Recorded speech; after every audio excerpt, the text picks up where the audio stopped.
Do you want to know the best communication techniques to make sure that your message is not just heard, but well received and makes an impact?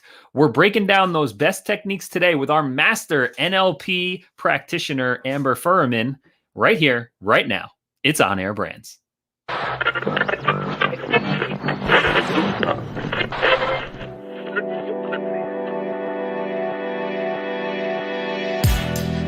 now tuned in to the On Air Brands podcast.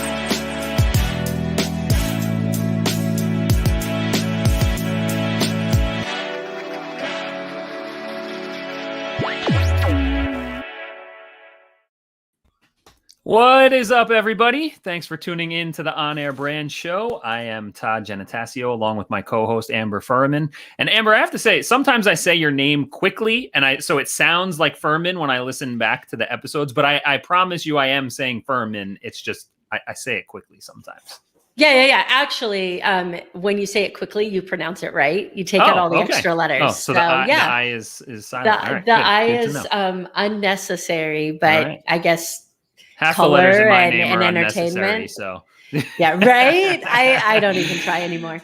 So today's episode, we're going to be doing a lot of awesome practical value stuff, breaking down some of the top communication techniques for our listeners so that when they're planning out their shows, planning out their content, they're actually going to be creating content in a way that's going to be well received and make an impact. But before we get into those techniques, a quick story I want to talk about. So 2 episodes ago, episode number 5, I believe, onairbrands.com/show, we talked about the importance of your why and the why of a purpose, and the 2 different kinds, where there needs to be your own personal why as a purpose that keeps you driven, but then publicly you need a why that is what connects with your audience to keep them driven. And a great example of this, an old parable, and I will butcher it if I give it, but have you ever heard the story of the 3 guys stacking bricks for a building? I don't know that I have. Okay, so take this with a grain of salt because I don't remember it word for word, but 3 guys laying bricks, and first guy was approached and said, what do you got going on here? What are you doing? And he said, oh, I'm, work for a construction company. I'm stacking bricks, 9 to 5. Okay, cool.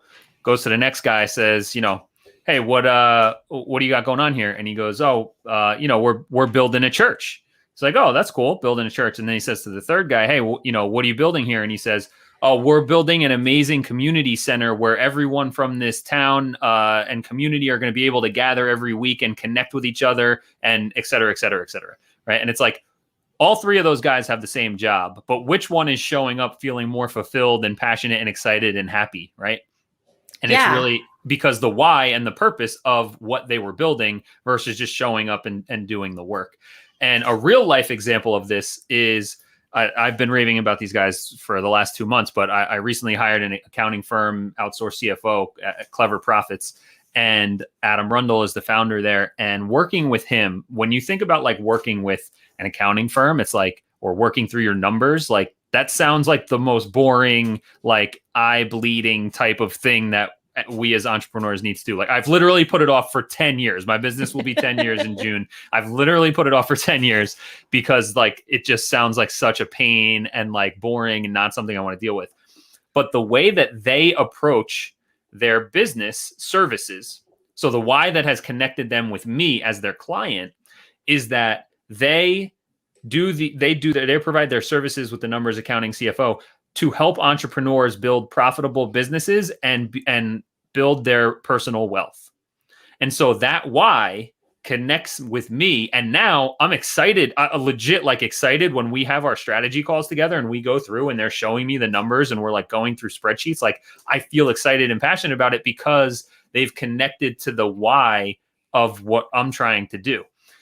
What's funny is we talked about the difference between internal and external whys. Their internal why, Adam started the company because he wanted to own his own business so he could have more free time and be a rugby coach. So his why internally, his purpose is freedom and time flexibility so he can be a rugby coach. He doesn't go out and put out in his marketing, here, people don't buy what you buy, people don't buy what you do, they buy why you do it. Well, I didn't buy Clever Profits because Adam wants free time to be a rugby coach, right? So that's the misconception about the whys that we got into. What is wrong with you? Don't you care that he wants to be a rugby coach?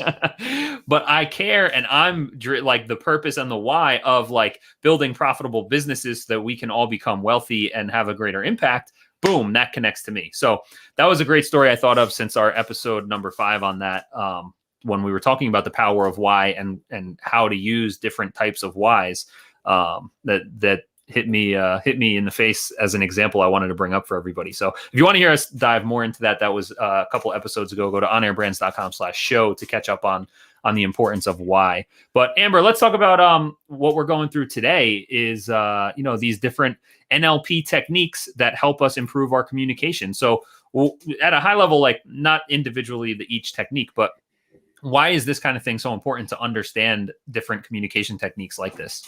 Well, it's extremely important. And I'm going to actually use your story and example that you used in the beginning, because I think that whether you realized it or not, if it was intentional, it's amazing. If it wasn't intentional, we're going to say it was intentional. Well, then it was intentional. Is you didn't see the value of or purpose in having the product and service that was being provided by your accountant until they were able to reframe that for you. And now you are excited to have these conversations that before you weren't excited to have. Before you were like, this is awful. Yeah, I'll take it one step further. I did understand the value of it, but I never took action on it because I dreaded the idea of it.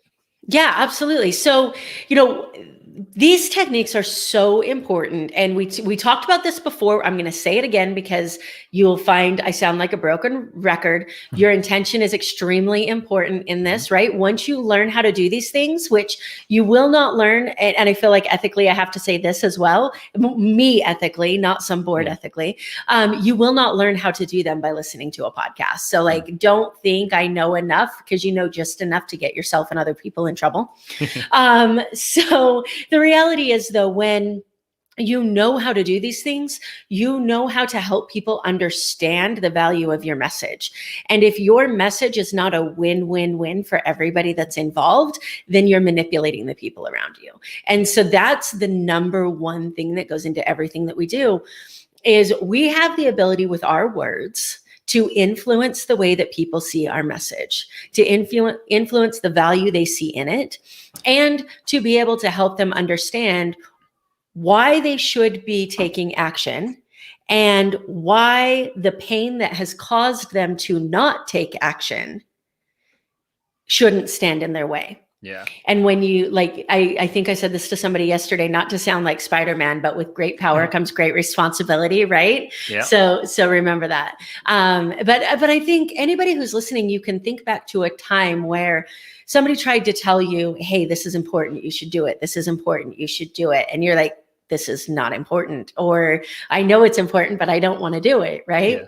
And then somebody says something to you in a different way. You're like, why didn't they all just say that in the first place? It's so true. It's so true. It's like the story I tell about, getting my daughter in the bath when she was like 2.5 years old. She quote unquote hated being in the bath, would fight about going into it. But then when I said, do you want to go play with your friends in the tub, that, her friends being all her little tub toys, she like turns around, rips her clothes off, jumps in the tub because she wanted to get in the bathtub and play with her toys. So, it's just a matter of how you communicate something, how you frame it. And, framing is going to be one of these techniques that we talk about.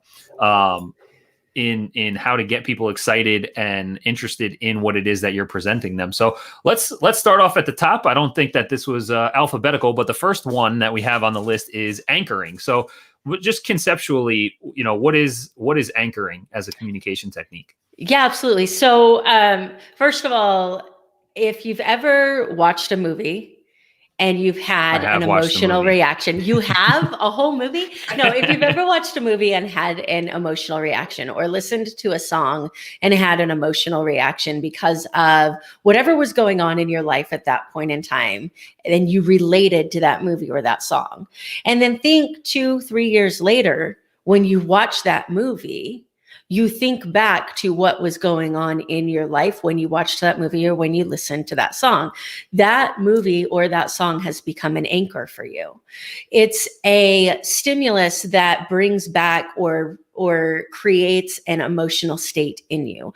And this can be done through, physical touch, which we do in our NLP classes. We create what's called a resource anchor to fill you with all of the positive emotions that you would want to be filled with before an important meeting. So you kind of create that lifetime easy button through intentional anchoring physically. It can also be done verbally. And if anybody has ever been to a personal development conference and you have watched people make certain hand movements while saying certain words, they're not just talking with their hands. Right? I used to think that those people were just talking with their hands. And so I would go take speaking classes, right? And they would say, don't talk with your hands, make sure that you're staying still. And I'm like, but what are all of these people doing? Well, those who know what they're doing well are setting anchors for the message that they want you to receive with the movements that they're doing on stage. Interesting. Have you ever seen the show The League? I have not. It sounds I, interesting. I don't think it's on anymore, but it was just a comedy on FX 10 years ago about a group of guys that were in a fantasy football league together and all their hijinks, right? But one of the episodes was one of the guys had a clicky pen, right? And the underlying theme turned out at the end that he had for years been anchoring the sound of click, click, click, click to one of his friends. So he was intentionally like asking him simple things that he knew he would say yes to. And then he was clicking the pen. And then eventually he led up to making a trade in the fantasy football league. And he was clicking his pen and the guy was agreeing to all these crazy trades. And so it was like anchoring, these little micro commitments to a sound and then building up to obviously that was very manipulative of him, but that's the point of the show is they're all funny. I mean, and for all our science nerds out there that are saying, what's TV? Think back to what we all learned about the way that Pavlov trained his dogs, right? Yeah. If you have a dog out there, you are anchoring certain stimulus in your dogs. So, you feed them, they salivate. You tell them that if they sit, they get a treat, then they sit because they think they're getting a treat. Like you're anchoring those words or those actions in them. So it's really interesting. When I got my puppy, after I got my trainer certification in NLP and I got my puppy, I was like, really all I'm doing in training a dog is NLPing my dog. Like that's all it is. That's awesome. Yeah. So think of the power of this, though, the power of being able to create an emotional response in someone, to create a sense of urgency, a sense of excitement, a sense of desire to act on your product because of a way that it will benefit them. Yeah. And being able to do that, or maybe you don't want them to act on a product. Maybe you want them to act on themselves, right? You have a podcast that is about doing something that is going to be better for them in the long run. And you want to be able to help them understand the power of these actions. Yeah. Imagine being able to tie those actions to an emotional response that they want to feel. That's what anchoring is. And we can do this in our solo episodes. We can do this with guests. We can do this to create the best possible podcast interview out there, because that's all podcasting is, right? Is words that we want to create an emotional response that moves a person through action. And a great tip, and I got this from Jordan Belfort, and of course I haven't taken action on it yet, but he talks about it a lot, anchoring your own personal state to be successful. And he talks about it when it comes to like going into sales meetings or sales calls. But think about if you do this before your podcast episodes. I used to do this more intentionally, sit down and do like a 3 to 5 minute breathing and meditation intention setting before the shows that I want to have. This is going to be a great episode. The guest and I are going to create great value that our audience is going to love, right? And then get into it. But what Jordan talks about is that scent is like the most direct connection to your brain. And so when you are in a situation where you just won something big, or you're really just like high vibe and feeling great and you're feeling successful, smell something. I forget, he had like some kind of product, right? Like it was just like a scent, like a nasal spray scent thing. But then you anchor that feeling successful with that scent, And then every time you go into before you create a podcast, before you go into a sales meeting, before you do a presentation, whatever, like if you smell that scent, it gets you back into that state of high vibe, abundance, successful, happiness, feeling good. And then you have that positive energy going into the situation, and you've anchored that emotion to the scent so that you can trigger it more, quickly and intentionally. I think that's super cool. Yeah, absolutely. And songs are the same way. When I do my trainings, we have a different anchor song for each training. And that anchor song means like when this song plays, by the time it's done, you need to be sitting, you need to be ready to learn, you need to be in this mindset of soaking in information. And you get so inspired by this song that there are times even now that I hear a song and I start looking around to see where I'm supposed to be sitting, right? Because that's the first thing you think. Oh, I heard this song. Now I need to be in this state of mind. So you can absolutely do it with smells. You can do it with sounds. And think about the sounds, the song stuff as the music that you play as your intro and outro of your shows or your videos, right? And think about anchoring the sound to then a behavior. So if you're able to think of language where the intro song plays and then right away you're saying hey guys, welcome, tune in, and you give them a little micro action that they will 99% of the time take action on, right? If you do that and you anchor it to that initial song intro, and then that same music is what plays on the outro, and then at the end you say, if you like this episode, if you like this video, we'd love for you to share it with someone, and then you play it to that music again. If this is a very light and subtle example, who knows how effective it would be, but following that model of that song played, you requested them to take an action in the beginning and they did because it was easy. And then at the end, you asked for a little bit more of an action, but anchored to that same sound. Yeah. Or even sound effects. I don't think I've ever heard a podcast that is as good at sound effects than the Biz Bros. They are fantastic at what they do. Anybody in the PodMax community knows who they are. If you don't, they're like the you should be in the PodMax community. Of podcasts. Yeah. But imagine how amazing it would be to have a sound effect that when you say something, you push that sound effect. And then you're able to recreate that. It's so important in being able to get the message that you want across, because we know it's important, or else we wouldn't be saying it. I think even, I was going to say that nobody just likes to hear themselves talk, but I think we've proven that's not true. But even people who like to hear themselves talk think that what they're saying is important. And their job is to communicate to you that it's important as well. In your language. Yeah. So we've been talking about this anchoring, anchoring your state, anchoring your audience's state, but there's also something called price anchoring. Is that similar, or is that just a coincidence that those are the same two words used for that? It's similar and different at the same time. I'm almost thinking that price anchoring almost feels like a pre-frame to me. You are anchoring an emotional response to a high price. So that when you say a low price, you don't get that same emotional response. So it is very similar and also incorporates a bunch of other techniques. But how many times anybody out there who's done any type of sales or has bought anything, you have the price that it actually is, the price that they're asking for, or full total value. Blah, blah, blah. Or you got the slash through it, right? This is what it is, and it's never actually that price. But they're anchoring that price as, this is what it's worth. This is the value of it. Now let me tell you where it is. And it in no way sounds as stomach dropping because you just found out you're not paying this. Right. And it kind of sets the expectation. And I've heard people also even if the numbers are completely unrelated, where if you were to start a meeting and say oh man, did you see that Alex Rodriguez just bought the Timberwolves for $2.3 billion? Oh man, it's crazy. These sports guys make so much money, blah, blah, blah. And then you get into, talking about their insurance plan for next year. And then you sell them their insurance plan. But just the fact that you talked about $2.3 billion in the beginning, that anchored their pricing to be high, as opposed to, coming in and saying oh, I just got the cheapest coffee on the corner and it was awesome. Have you guys ever had that place? They got great deals. Well, now you've just unintentionally, subconsciously anchored the entire meeting around being cheap and low price. Yeah, absolutely. And don't ask me the science behind this because I don't know. But for some reason, the numbers 3, 5, and 7 sell better. There's something about those numbers that have been anchored into basically all of humanity.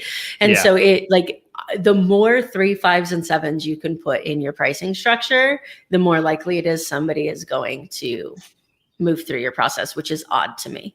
Yeah, yeah. So I'm gonna, in our list we have sleight of mouth next, but we are talking a little bit about framing and pre-framing. So let's go into pre-framing and then we'll do sleight of mouth. So what is pre-framing? Yeah, pre-framing is basically setting a context. So I have this conversation with my friends all the time. I don't know if you guys can relate, where they are having a conversation and they think that you are having the same conversation as them and you have no idea what they're talking about.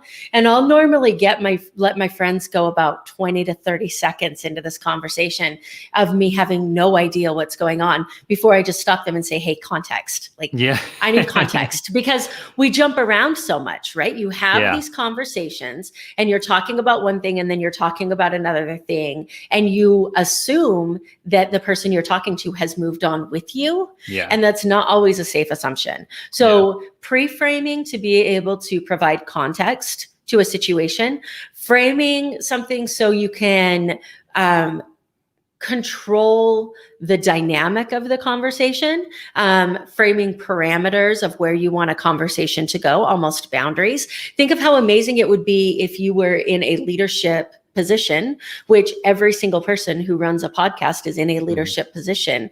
If you could control the dynamics of a conversation, if you could help prevent your guests from going off topic, if you could make sure that you stayed within the boundaries of what your podcast is about and what's valuable to your audience. And you can do that by pre-framing, because then you get your guest or your audience to focus on what you're talking about. Yeah, yeah, yeah. Very true. It's like, in the Big Lebowski, when Donnie comes into the middle of a conversation and John Goodman's character just starts yelling. He's like, it's like you're a child who wanders into the middle of a movie and starts asking about the whole movie, right? It's like, yes, don't treat your people like that. Make sure they understand like what it is that you're talking about and set the context so that they have an understanding. I also heard a super interesting study where, again, like unrelated things, this is how like our subconscious mind works, where like we think things are unrelated, but they're all interconnected, whether we realize it or not. Where they did this study of people with hot and cold coffee, and the person doing the study would stood on the corner, had someone stand on the corner with a hot cup of coffee and need to get something out of their purse. So they'd go up to someone and say, can you just hold my coffee real quick? I need to get. The person would hold a hot cup of coffee. Person gets something out of the purse. Oh, thanks so much. See you later. That person leaves. 2 minutes later, a different person walks up and asks the random person who just held the hot coffee, says, hey, can you help me get directions to something or other, or whatever the question was. They did the same thing where it was iced coffee. And the people who held the hot coffee were much kinder and helped more than the people who held the iced coffee because it was cold. And it's like, you're setting people up to be warm versus cold. It's wild. Like, why does that happen? Yeah. But it's so true. And like these different type of pre-frames. And we can all see this in like movies and stuff. Like Will Ferrell, regardless of if he's trying to be serious or not, like at this point, he has pre-framed everyone to laugh when he does something. So like if he does something that looks like it's supposed to be a serious role, you still laugh at it because it's just him. Like Anchorman, he's not really being funny. He's just acting like an Anchorman from the 60s or 70s or whatever, but it's hilarious because it's Will Ferrell. Like, and that's how when he was like on his run, that's actually how they would pitch the movies. It would just be Will Ferrell as a news anchor, Will Ferrell as a race car driver. Like that was it. Like that's how they pitched the movies. And then they would like script it out. But another study that I heard on this was substitute teachers. So they had a classroom of 25 kids, and all the kids had a note on their desk that said, today you're going to have a substitute teacher. He's this type of, he's really nice. Other students have raved about him. He's going to be teaching chapters 12 and 13. And then at the end of class, you're going to be asked to rate him. And then half the class had that note that said other students have raved about him and think he's super nice. The other half of the class got a note that said he's been considered very unfriendly and mean in the past, so we want to rate and review him. Same class, same substitute teacher. Guess how the reviews split up afterwards? Of course. Right. Yeah. So it's all about like that pre-framing and just the way that we look at something and the way that we think about something directly, whether it's a direct something like that where we're telling them think this way or that way, or if it's something as random as like holding hot or cold coffee, right? It's like these things Yeah. all set our decisions and perspective in motion. And it's like mind blowing when you It's start looking into this stuff. insane. Like when you start realizing how powerful your brain is, and we don't even understand, right? Mm-mm. They're going to be learning about the brain forever. Forever. It's going to be like, well, I was going to say Jetson's time, but I think Jetson's time was supposed to be now. But it's going to be like we're past our generation, and we're going to be having these same conversations about things we never understood. But on the idea of pre-framing, it's all about setting expectations. So if you have a very structured show, my show is not necessarily very structured. So this isn't as important in my show because it's very conversational. Which is at morethancorporate.com for everybody listening. Check her other show out. However, it's very there are things that you want people to focus on, right? So if you have listeners who expect to hear something and you're talking about something else, they're not paying attention until they hear what they expect to hear. So if you can say, hey, look, this is what we're going to talk about today. Here's kind of the outline of what we're going to talk about today. I know you guys are really excited to hear about this. Bear with me. I promise we're going to get there. In order for you to understand this, you're really going to want to pay attention to what this person has to say. Like if you can set that expectation for them, then they're like, oh, she is going to tell me what I want to know. So if I just trust her, I'm going to get the information I want. Yeah. And I think that's, to put into a practical tip too, is that the intro of your show, when you first start off your show, grab their attention, with something they're thinking about, and then set the expectation of today's going to be an exciting episode because we're talking about X, Y, and Z. And so one, you've used the word, this is going to be an exciting episode, right? Like even if to you it feels repetitive, like you say it every week or every, however frequently your show is, but like just saying those words, just tips, it's all like, death by 1,000 cuts is a negative. I got what's a positive phrase that's like death by 1,000 cuts, right? But that's what it's like. It's like all these little things all stack up to create a better content experience and a better impact from your communication when you stack it all together. Yeah, absolutely. And, I've even heard people say, this is going to be an exciting episode. I feel like I say that every single week, right? And I mean it every week, but this one's really exciting, Yeah. So like play around with it. But your audience feeds off of your energy. Yeah. And if you go into it and you're like, all right, so today I have Todd with me. Like, I don't even know why I'm talking to this guy, right? Like they're going to be like, why should I even all the time. Tune in? So, and I don't remember where I heard this. I wish I did because it was really good. But somebody was talking about getting your energy across over Zoom and just energetically, you lose a percentage of your connection when it goes out into the internet waves. So just like acting, where when you're on stage, you have to oversell things in order for the audience to get what you actually intended. It's the same in your podcast. Sometimes like when we do this show, sometimes I feel completely ridiculous because of my energy level. And then I realize that like, in order for my actual energy level to get across, this has to be the case or else it's going to get lost in translation. Yeah, totally. And that's the importance of state management and having those little tips like, doing a 2-minute breathing exercise that puts you in a place or having, the scent that can anchor you back to that state of mind of feeling excited and abundant. Now I feel like my energy is too low because you start paying attention to something. But so that's like the cool pre-framing stuff. So your favorite topic or technique here is the sleight of mouth. So what is sleight of mouth? I know sleight of hand is a little bit of magic trickery. What is sleight of mouth? The same thing with your words. It's your magic and trickery with your words.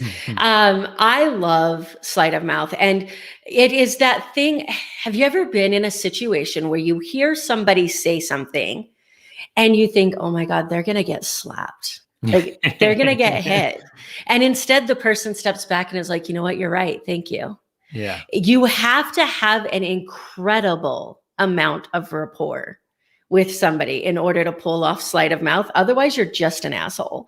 So you have to have that trust factor that what I'm saying to you is completely out of love. And many times when I use sleight of mouth, I pre-frame it. Yeah. I'm saying this as lovingly as possible. Mm-hmm.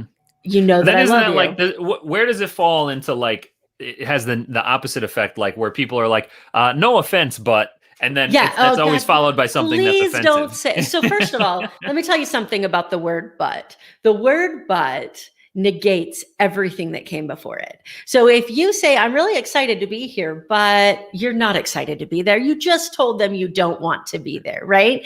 So if you're like, no offense, but, and you're like, and the other one that just irks me is with all due respect. Like, Right, how yeah, much yeah, yeah, that's the respect do other one, you yeah. think I'm due? Yeah. That clearly not very much if you're Yeah. starting it with all due respect, right? That's a way for people to feel like they're being respectful, feel like they are saying something like, just tell me what you want to say. You're not going to offend me. If you are, that's my problem, not yours. Right.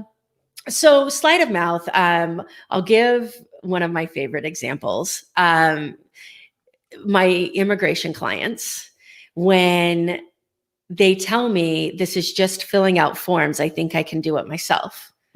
My response is, good for you. There's a lot of my clients in Mexico who thought the same thing. Like it's that awareness of what is the worst case scenario that could possibly happen, Yeah.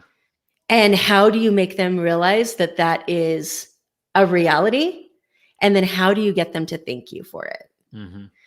And it's really fun when you figure it out. Like in my circle, I have so many people who, number one, are NLP trained, and number two, are receptive to the techniques, that it's almost just our daily conversation at this point. I have a friend of mine who has a ton of former dogs that all had behavioral issues. And they used to be dogs. What are they now? Well, they are dogs. But I was talking to him, and he was getting another dog and talking about how he didn't need any help training them because he had all of these dogs that he had trained in the past. And my response was, good thing you can't take those 9 dogs outside. Like, if you do things the way that you've always done them, things are going to end up the same, right? So sleight of mouth is that way. I think I told Todd before we came on that in our circle, we call it the slap and tickle, right? It's going to hurt, but I promise it's because I love you. Incredible amount of rapport is required, or you might miss the tickle and get slapped. So, it's kind of like it's being blunt and getting a point across, but then softening the blow in a way that they are well received. But in order to do that, you already mentioned, you have to have strong rapport. So how is it, especially like when we're creating content, let's talk first, what is rapport? So we're on the same page. We're not wandering into 2 different movies, think we're talking about the same thing, right? So let's get the definition of rapport on the table, and then let's talk through that. Yeah. So rapport is your connection with another person. And it's not rapport like conversational rapport.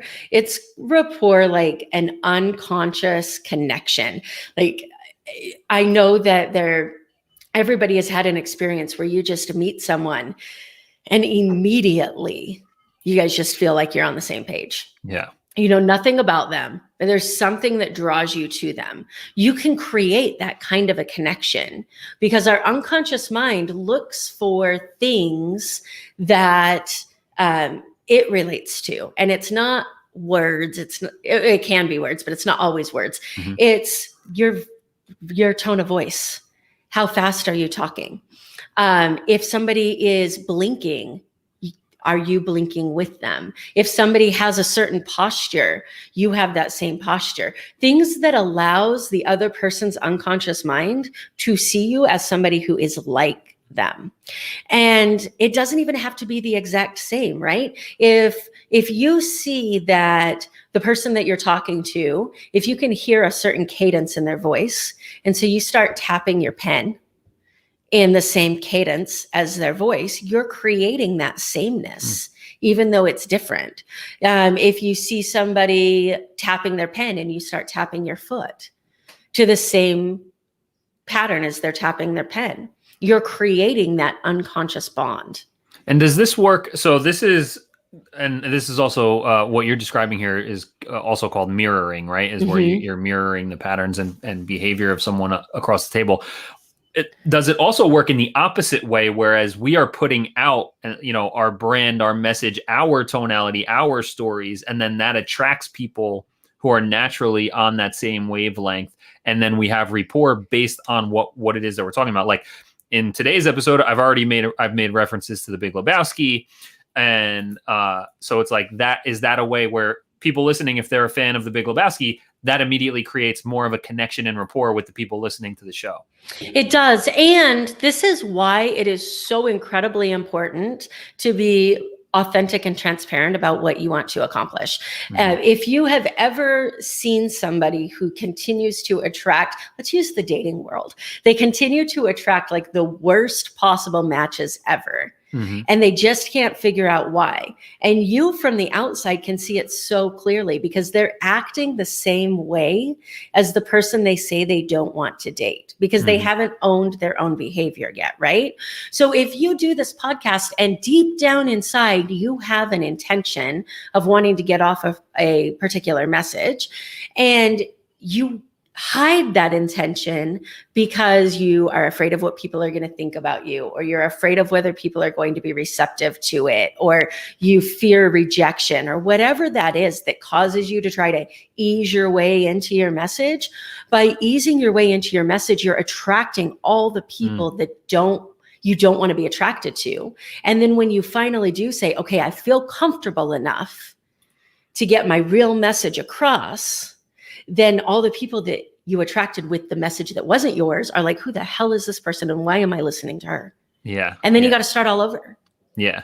And so one of the exercises we go through with new clients before we build out their campaigns is, we identify like their buyer persona, customer avatar type stuff. And then we go through questions about like, how is your product or service related to this person, right? Like what problems you solve and that kind of thing.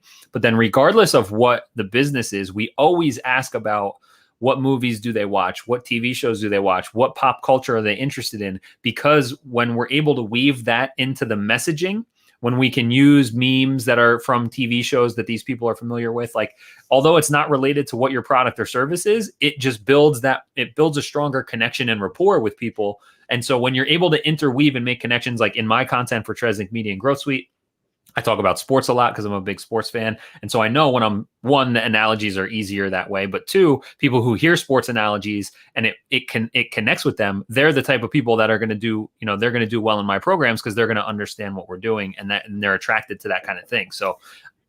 Well, and on that point, because you recently did this with me and you didn't even know it, like you posted something recently with the guy from Jurassic Park. Oh, yeah. Do you remember this? Yep, and you had the flare. Can you tell them about that post before I tell you the reaction it had on me? So I was on the phone with Eric from PodMax podcast. Make sure you guys are subscribed to that, podmax.co. And we were talking about testing out a new idea. And the last time we did this, it was, we sent out this email and he got a ton of replies. He couldn't keep up with all the responses. And so we're on the phone, on Zoom, and I like to just take action on things. So I'm like, all right, we're going to send this out right now. Quick, easy, short, simple. I'm like, you cool with that? And he just says, you remind me, he's like, this is like Jeff Goldblum in Jurassic Park waving the flare. And then out of the woods, T-Rex comes flying. And it's like, you're about to throw the flare out. And then all these T-Rex opportunities are going to be coming running out of the woods at us. And so I posted on Facebook, I got the picture of Goldblum holding the flare in the movie, and I just told that story. And then, with a call to action on the bottom, like if you want to learn how to send emails that get T-Rex responses, like, let me know and I'll show you how to do it. Yeah, so to show how well this stuff works and that it doesn't even have to be the same. So Yeah. I'm scrolling through Facebook and I already kind of like Todd, right? We get along. Yeah. No, we have a great friendship. And so Yeah. we already have a lot of rapport. And then I see this post. Well, I have an 11-month-old German Shepherd whose nickname is Raptor. And Ah, she's nicknamed Raptor because when she sits down and stares at you, she sits in a way that she looks like Blue from Jurassic Park, and you can see her teeth. And so it was like, Todd's talking about Jurassic Park. That makes me think about my dog. I want to hire him for marketing, right? It's insane the way that it works. It's Yeah. about, and this is why knowing your audience is so freaking important. Yep. And not just knowing their age, knowing what they like, what Right. they don't like, what do they listen to, what do they watch, what's their psychographic, right? Their demographic is whatever, because Yeah. age doesn't matter Right. in anything anymore. Their psychographic is so important. Yeah. And this is the way that you can market without coming off as salesy, because nothing about your pitch was, hey, buy my stuff. Right. It was, this is funny. Hey, by the way, if you want to know why this is so funny because it works, hit me up. Right. Yeah. And look, we say it all the time. Your vibe attracts your tribe. And so when you put out these vibes, like you said with the dating world, when you put out the vibes, those are the type of people you're going to attract. So it's like, I mean, Jurassic Park is maybe not the best example because it does have, you know, they have the reboot or whatever, the recent versions. But it's like, if you're like 35 to 45 years old and you grew up and Jurassic Park was like one of those epic movies when you were a kid, you're going to resonate with the stuff that I'm putting out. And like, that's the tribe that, you know, I have around me in the community that I'm building, is like those different types of people that are all attracted to these same type of topics and the same type of humor and all that kind of stuff and the same values. So all those things line up. So we got one last technique here on our list is perceptions and belief change. And so I think this is huge. You know, I think this is super important for people to understand, because when you're creating content, you don't want to just do it for content's sake. You don't want to do it just because you want to put information out. It shouldn't just be educational, but you want to actually change the belief to have an impact on the people that you're trying to serve, right? Because you want to get them from point A to point B. You want to help them have a positive transformation. And in order to do that, like you said before, the words, you know, if you do the same thing, you're going to get the same results. You know, if nothing changes, nothing changes. And so part of your job, if you want to have an impact on your audience, is to have them change their beliefs so they change their behaviors so that they can change their life in a positive way. And so talk to us about perceptions and belief change here. Yeah, so we've talked a little bit about it before, and I go in depth in it in other situations. We don't have time, nor is this the place to do it.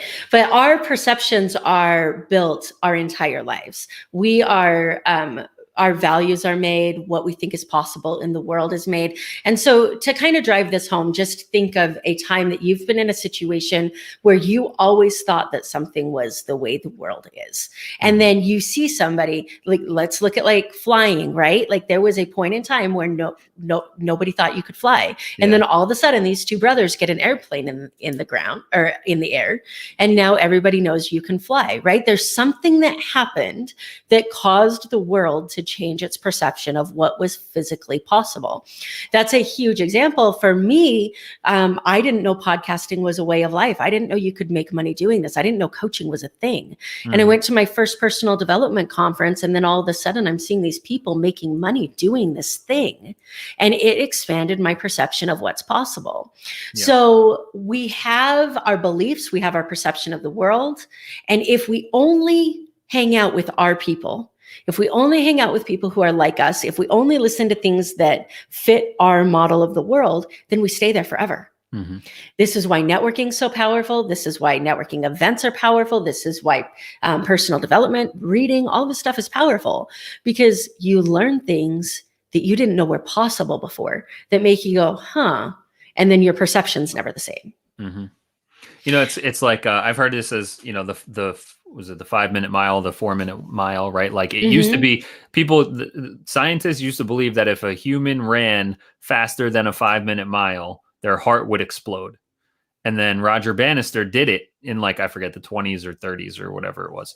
And then after, no one had ever done it before. And then after he did it, like, people started doing it all the time because they were like, oh, great, my heart's not going to explode. Yeah, it is possible.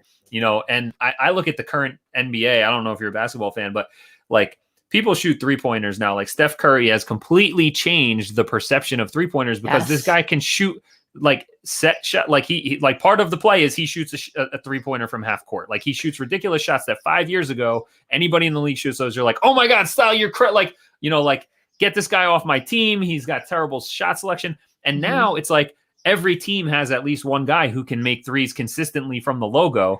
And the whole, like now people, that's where they train for. Now, what that means for like the, child development in their games, I don't know in depth about that, but the current state of the NBA is people shoot these long threes because the perception, like there was that breakthrough, like nobody could fly before. Now everybody flies. Nobody could run a 5-minute mile. Now people do. Nobody should be shooting 3-pointers from the logo. Now people are jacking up those shots all the time. Yeah.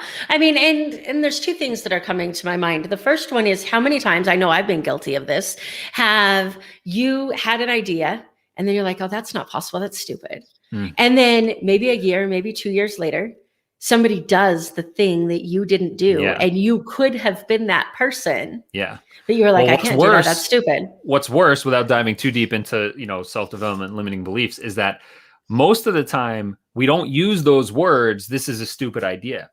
We come up with a different excuse that we think is real. Yeah. And that's why we don't pursue it, or that's why we stop something.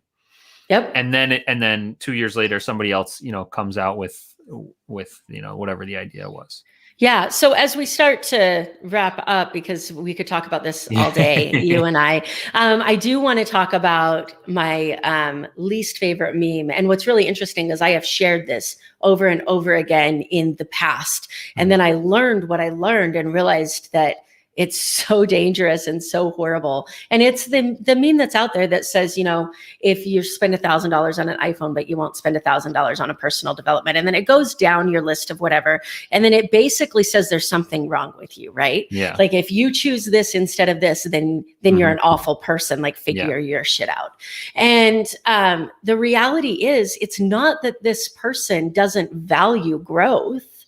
It's that nobody has shown them that the $1,000 is valuable in this context, and this is where we as podcasters have an immense amount of opportunity to help people understand what is possible, because you can take that person, instead of beating that person down and saying, well, you just must not want to live a good life then, because you won't spend $1,000 to go to this podcast. So enjoy your hut, whatever. Right. Yeah. Like, instead of doing that, we could plant the seeds that could eventually grow into this expanding perception and tell them how going to personal development conferences had changed our perception. Yep. Tell them how valuable this was for us. Plant those seeds to expand that perception.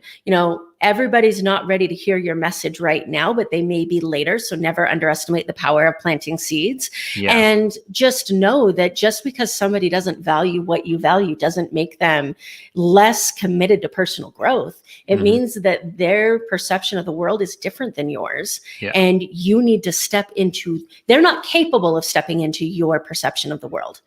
You have to step into theirs and guide them where you want them to go. Exactly. And, sometimes it's not enough for us to educate and put it in, like, in shows, and in this, we're using personal development as an example, because you do have a great mastermind coming up. If you guys are interested in the stuff that we're talking about here today and you want to dive into this stuff, that's what Amber does, morethancorporate.com to check that out, sign up, contact her to get involved with that stuff. But sometimes, there's an old saying, it's like the prophet is not respected in their own town. And it's like when you try to, communicate to your partner or your kids or whatever, or maybe it's even your audience. But when you bring in a guest and you tell stories, like it's easy to see somebody at the top of the mountain and say, oh, well, that's easy for you, right? Because you're there. But it's like, well, I had to climb this mountain too, so I was where you're at. But sometimes it's hard for them to believe. So having a believable message in your communication is also key. And being able to bring on and spotlight existing stories of people that are more relatable, more believable, is a way to change those perceptions, show them what's possible, and go from, reach over to their current state of mind and their current perception and guide them through by highlighting, other people who have done it, whether they're your own clients or other people. But that's exactly what we're going to be talking about next week with how can you use these communication techniques in when you're interviewing people on your podcast so that you are having a great show and a great episode and putting out great content with a guest who you're interviewing. So next week, we're going to go through what type of techniques can you use to make sure you are telling those great stories with someone else. And Amber's going to break all that stuff down. So make sure you guys are subscribed on onairbrands.com/show. And if you got value from today's episode, we would love it if you shared it with someone. If you gave us a rating or review, make sure you're subscribed, please, onairbrands.com/show. And we will catch you next week.